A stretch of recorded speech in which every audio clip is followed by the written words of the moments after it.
What you have told me so far, David, has been very interesting, and I am sure will be of great benefit to all who read your story. So can we go back to your mission work while you were in the Philippines, in December 2002? As I understand that you wrote to Mr. Jane, one of your principal trustees, and others to inform them of the work you were doing in the Philippines, and that you requested some help? Yes, that's right. I not only wrote to him but also to Mr. Ramsbottom, requesting the home address of Mr. Crane, our church overseer. I wanted confirmation for the Philippine authorities regarding information about my membership and being sent to preach by the Bierton Church. I needed this for my application for a missionary visa. Look, I recorded Mr. Jane's reply to my letter in one of my books, Before the Cock Crows, published in the Philippines on the 11th of February 2003. Did you get the confirmation that you wanted? Yes, I did, at a later date. However, when I wrote to Mr. Jane in his reply, he did not inform me of the closure of the Bierton Chapel. I understand, David, that on your return from mission work in the Philippines in June 2003, you spoke to Mr. Crane and he informed you that the chapel had been closed in December 2002, and that the Association of Grace Baptists had taken over the chapel. And he also suggested to you that you return to Bierton and reopen the chapel. Yes, that is right. One of the first things I did was to contact the association with the request to use the chapel. I had 3 Filipino pastors who were strict and particular Baptists, old school, just like us at Bierton.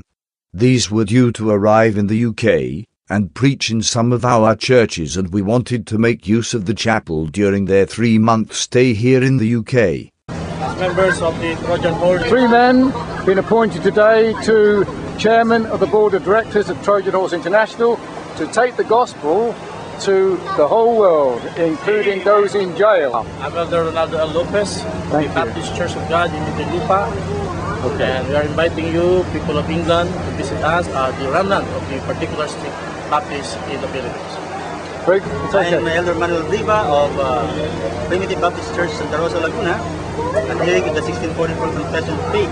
Yeah, my name is Elder Corrado M. Quinto from Primitive Baptist Church of Christ in Caloocan. By doctrine, I am strict and particular Baptist, so holding a sovereign grace doctrine that God saved the soul unaided and alone by His true sovereign grace. It was then that I paid a visit to Mr. Jane and Mr. King and then the chapel. Really? You can tell me about their visit later, but before that, what was the response of the association? They refused to give me permission when I asked them to allow us to use the chapel. I was shocked. So what did you think, and what did you do? When I went to the chapel, I noticed that it had been stripped of its furniture, and all the internal walls had been removed, as though building work was being carried out. Is that so? Well, what did you think or feel about that?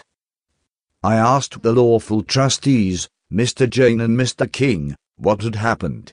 Both Mr. Jane and Mr. King said that they were too old to deal with the chapel affairs, that the title deed and church documents were with the solicitor of Miss Gwen Ellis. He said that the indenture and title deed were very difficult to read and understand, but the Association of Grace Baptist Churches were professional men and they offered to take on the responsibility of the chapel. Is that so? Well, what did you think or feel about that?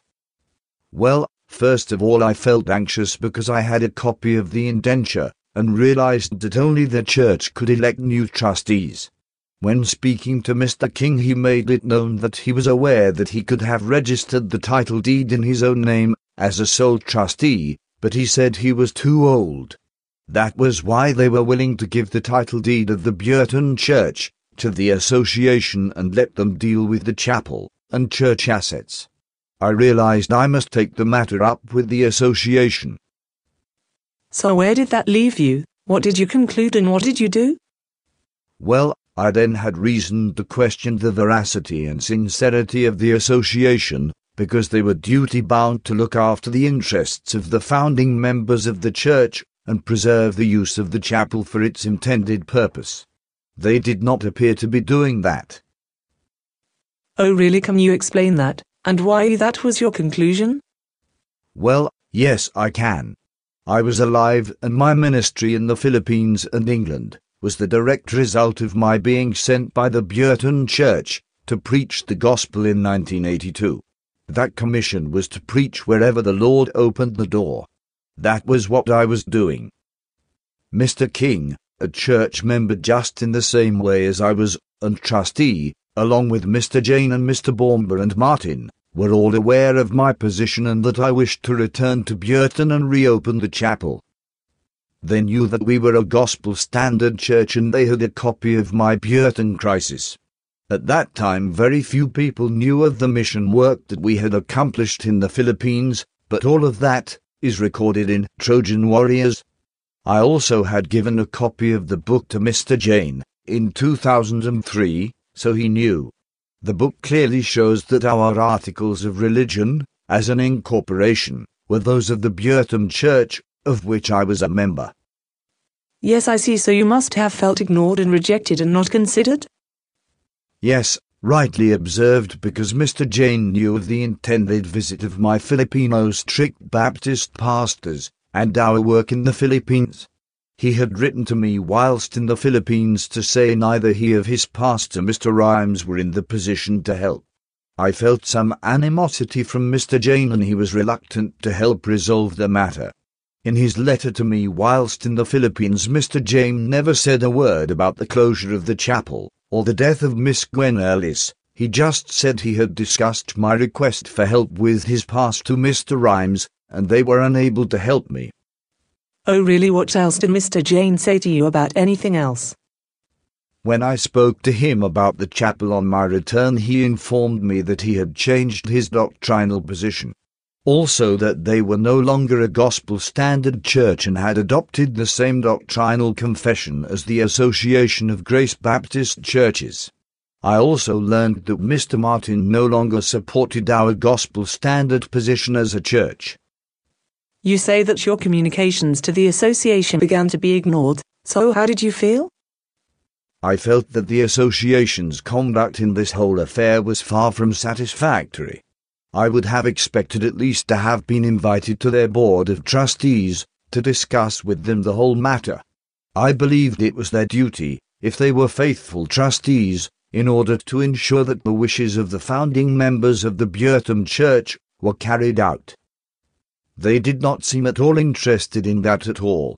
I think what had happened was that they had rushed into making a decision to capitalize on the Bierton Chapel to make money for themselves.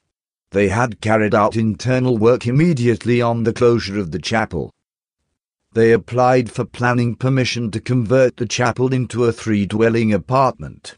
They should have waited for a set period to elapse, as that was specified in the indenture, and I think it is a requirement according to the Charities Commission, before such work or plans were executed.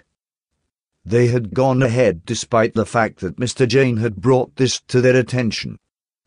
They had spent money in building work, design and planning applications. Then I came along, at the last minute, and called a halt to their plans. This is just one example of David Whitemarsh's ignorance of the law and his responsibility. Well, David, I can fully understand how you felt let down by the association and your need to correct the matter. So tell me what you did. Well, I told them that I was a member of the church despite my secession, in just the same way as Mr. King was after his secession. I asked them to confirm that the copy of the indenture and title deed that I had in my possession were one and the same as the one they held and had recovered from Miss Ellis's solicitor. So what did they do? They said the title deed was too fragile to photocopy and then continued to ignore me. Really? How did you feel? I was very angry.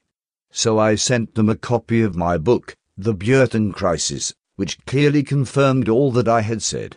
All the legal trustees had a copy as I had sent it to them in 1984. There was no excuse for ignorance. So how did the association respond? They denied that we were a gospel standard church and started that my membership had been terminated. that I had no lawful claim to the church title deed of or chapel. Really? So what did you do then? I asked Mr. Ramsbottom to confirm, in writing, that we were a gospel standard cause, and asked Mr. Crane to confirm that I was an honourable member of the church, and that he had personally suggested that I return to reopen the Bierton Chapel. That sounds like a reasonable thing to do. So did Mr. Ramsbottom and Mr. Crane confirm the same in writing? Yes, they did, and I was thankful for that, and submitted them to the association. Well, that should have changed things, but did it? No, I was ignored yet again. So what did you do next? In order to confirm to the association that all I had said to them was true, I referred them to the appropriate sections in my book, The Bierton Crisis. It needs to be remembered that all the trustees had a copy of this book, in 1984, as I had sent it to them personally. I expected that would have been enough, but no, I was ignored. It seemed as though they were hardening their hearts toward me, and were refusing to listen. Well, I can really understand how frustrated you were with Mr. Whitemarsh and the association. So what did you do next? I then placed a caution with the land registry against the first registration of the Bierton land title. This was to prevent them from registering the title deed in their name. My claim was that I was the sole remaining church member, and that the association had obtained the deeds inappropriately. The caution is still there, with all the details, and can be looked into. I was advised that it was a police matter and I should report it to the police. Well, did you do that? No, I waited to see what would happen. So what did happen? Well, having ignored me, they sought to register the title deed in their name, as they needed a land certificate to sell the chapel. Now, David, you have told me about the work you were doing in the Philippines. How were things going during this time? Well, my brother became very seriously ill in the prison, and he needed medical treatment, and he needed me there, but I could not be there as I was here in England dealing with the association. He was suffering from tuberculosis from 2003 to May 2005, when he died. Oh, I'm so sorry. You must have felt awful. How did you cope with that? You must have felt your world had come to an end? Yes, of course I did, but felt at least we did what we believed was right to do. I then asked the association, yet again, to use the chapel for a memorial service for Michael. Again I was ignored. So, because I was entitled to use our chapel, we held a memorial service at the Bierton Chapel Cemetery. A tombstone was erected in memory of Michael. Also, friends and family attended the service. Michael's body, however, was buried in a tomb in the Philippines. Okay, so back to the association. What happened next? Well, the association tried to register the land in their name but couldn't, and I was compelled to prove my case in the London Central County Court on the 6th of September 2005. It was at that hearing they continued to deny my membership and betrayed their ignorance or cunning. I am still not sure what. Maybe both. So what happened on that day and who appeared in court?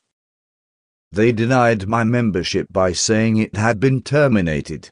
This was even after I had insisted that we were governed by our church rules and not their ways. Our rules state that a member cannot terminate his or her own membership. Only the church can do so. My membership nor Mr. King's membership was ever terminated by the church.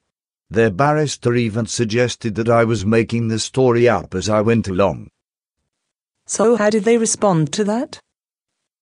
The association seemed ignorant of our tradition, so I explained to them that we viewed membership like a marriage. Marriage partners cannot just walk away from a marriage. There must be a bill of divorcement or a death to terminate the marriage. I stated that in my case it was like I was a married woman, and that on my return home I found my husband in bed with another woman. That I had walked out and separated and lived for 17 years apart. I was still a married woman when my husband died, providing there is no change in his will, I would legally be entitled to inherit his property. So it was in my case. The church had died, I remained and was entitled to inherit the church property. Well, that is the law, I know. So how did the association respond to that? They didn't like to accept it, and that simply goes to show they were not qualified to be the true trustees of our church. So I withdrew my further claim that they were unlawful trustees, and spoke no more to them about it. What do you mean you spoke no more about the matter to them? I mean, once I realized they did not accept my being a member, there was no merit in proceeding to prove they were unlawful trustees. I was saving them the embarrassment. Had I done so, then a criminal case could have been brought against them if they then went ahead and registered the land title in their name. Well, David, was that the end of the matter? No, they proceeded to claim their costs, and I had to pay them £6,000. Really, why was that? And why so much? Well, they said that this was their legal cost that they had incurred through me seeking to recover the title deed of our church property and lawful use of the chapel. I had no legal representation, as I believed God would be my helper. They had employed a barrister, a solicitor, and there were 5 men from the association that day at court. I was alone. It was a bit like David and Goliath, but in this case I had to contend with him and his brothers. I had no legal training, only what I had read and learned myself, and had no idea how to have the bill taxed. I felt it was extortionate. I had become ill by then, caused by the concern over the whole matter, and the sad illness of my brother in the Philippines. Were you able to pay this money? No, I did not have the money and had become seriously ill and was unable to work. So I asked them to waive the fee, or reduce the amount, on the grounds that I had become unwell, as the whole affair had made me ill, and I could no longer work and had no income. I felt that the whole affair had cost me money as well, and they were not prepared to pay my costs. It should have been left at that, if they had been gracious. Well, that sounds reasonable. So what did they say to you? I had to pay them in full. And also at their request I withdrew my charge at the land registry so that the title deed could be first registered with the lawful trustee. If I had the deed in my hand, I could have registered the land title as a sole legal trustee of the Bierton Chapel. They had the title deed, I did not. So David, was that the end of it? No, they went ahead and registered the land, knowing my claim, and then sold the property. The Bierton Chapel is now a domestic dwelling with all the 10 former church members' tombstones removed, and Michael's recently planted memorial stone removed and discarded. Really, David, how did you feel about this whole affair? I felt that I had been robbed, and these men were robbers. I felt that these men of the association were just like the unjust husbandman in the Gospel of Matthew. It was like a replay of the parable. These husbandmen were given a charge to look after a vineyard in the owner's absence. The owner had gone away to a far-off land. When the time of fruits came, they refused to give any to the servants of the owner, and eventually the owner sent his son. They killed the only son, thinking that they could seize on his inheritance. I am of the opinion that I was robbed of my legitimate inheritance, and the work of God at Bierton was terminated by the Association of Grace Baptists Limited. Michael and I had not only the capacity, but were called by the Lord to preach the gospel, not only in the Philippines but also in the UK. That is what the Association of Grace Baptist Churches have done to me, as anyone with any sense of morality will tell you.